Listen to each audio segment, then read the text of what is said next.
Why? Why do bad things happen to good people? It's a question that has haunted humanity since the dawn of time. From ancient plagues to modern-day conflicts, suffering seems to be an inescapable part of the human experience. If God is all-powerful and all-loving, how can he allow suffering? This is the heart of what theologians call the problem of evil. It's a tough question, one that Dr. John Kussler, a respected theologian, has grappled with throughout his career. Dr. Kussler has spent years studying ancient texts and modern interpretations, seeking to understand this profound mystery. There are no easy answers, but the Bible offers us glimpses of truth that can guide us through the darkness.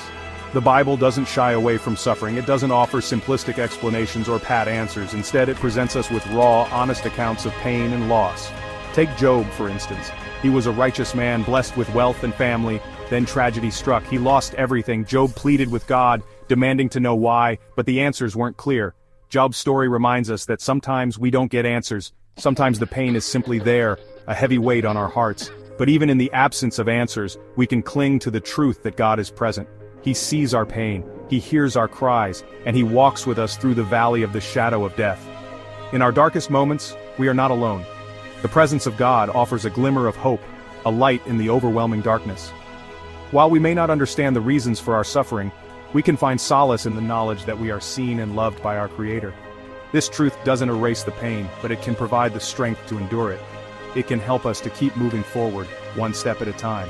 So, as we navigate the complexities of life and the inevitable pain that comes with it, let us hold on to the hope that we are never truly alone, and he walks with us through the valley of the shadow of death.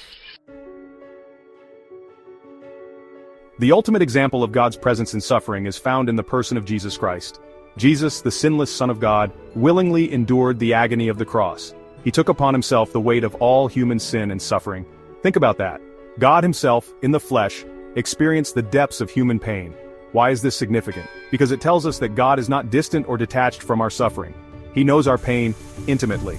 He has felt the sting of loss, the agony of betrayal, the weight of despair, and because of Jesus' sacrifice, we can have hope. We know that even in our darkest moments, we are not alone.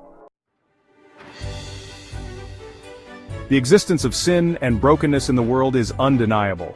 It's a reality we face every day, whether we want to or not.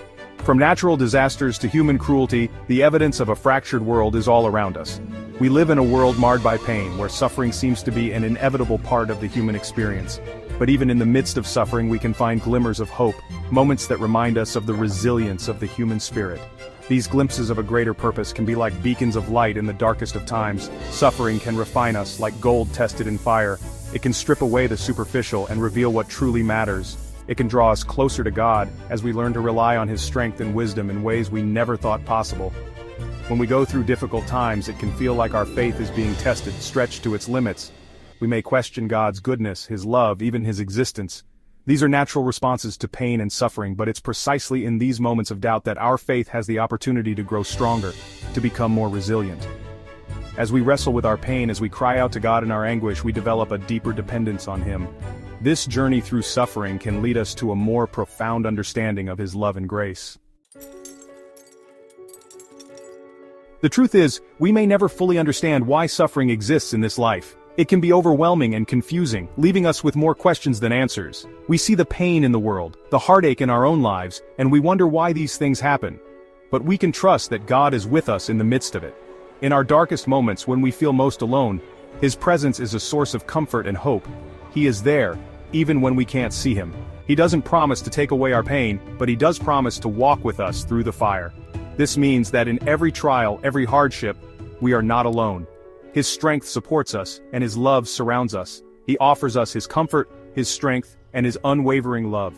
These gifts are available to us at all times, especially when we are struggling. They are reminders that we are cherished and never abandoned. So as you reflect on your own life, on the pain you've endured and the questions you've wrestled with, take a moment to consider the bigger picture. Think about the ways in which these experiences have shaped you. I invite you to consider this. Do you believe that suffering can have a purpose? Can it be a catalyst for growth, a way to deepen your understanding and empathy for others?